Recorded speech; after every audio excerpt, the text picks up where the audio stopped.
সংস্কার নিয়ে ঐকমত্য কমিশনের সঙ্গে মতবিনিময়ে বসেছে জামায়াতে ইসলামী। সকাল 10:30টায় জাতীয় সংসদ ভবনের এলডি হলে দলটির নায়েবে আমির ডাক্তার সৈয়দ আব্দুল্লাহ মোহাম্মদ তাহেরের নেতৃত্বে জামায়াতের 10 সদস্যের প্রতিনিধি দল এতে অংশ নেয়। বৈঠকের শুরুতে আব্দুল্লাহ মোহাম্মদ তাহের 54 বছরের দেশ নিয়ে জাতির মধ্যে হতাশা আছে উল্লেখ করে বলেন, নতুন বাংলাদেশ গড়তে দলীয় স্বার্থ বিসর্জন দিয়ে হলেও কাঙ্ক্ষিত সংস্কারের সমর্থন দেবে জামায়াতে ইসলামী।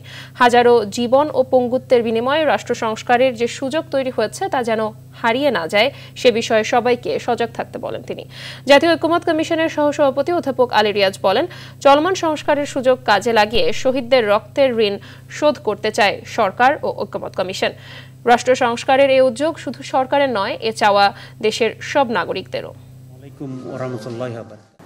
আমাদের এই সুযোগ যারা তৈরি করে দিয়েছেন যে বীর শহীদরা, তাদের কাছে আমাদের একটি ঋণ আছে, যেন এই সুযোগ কোনো অবস্থাতে হাতছাড়া হয়ে না যায়, যেন এই সুযোগকে কেন্দ্র করে আমরা এমন এক বাংলাদেশ তৈরি করতে পারি যেখানে কোনো অবস্থাতেই কাউকে নিপীড়নের মুখে পড়তে না হয়, বিচার বা বিচার বহির্ভূত ব্যবস্থার মধ্যে যেন তাকে মোকাবেলা করতে না হয়।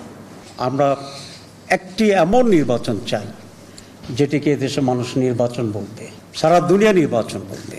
আজকে ক্রাক্স অব দি ক্রাইসিস আমি যেটা মনে করি, 3টি টার্মের কোনো ধরনের নির্বাচন না হওয়া এবং নির্বাচন ছাড়াই যদি ক্ষমতায় থাকতে পারে তাহলে নৈরাজ্য যা করা দরকার জবাব দিতে যদি থাকবে না, সেটি তো হইতেই পারত, এবং তাই হয়েছে।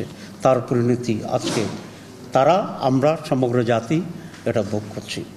আমরা এটা রিপিটেশন চাই না। আমরা একটি সুস্থ, স্বচ্ছ এবং সঠিক নির্বাচন চাই। জামায়াত ইসলামী এই ব্যাপারে আমরা অঙ্গীকারবদ্ধ।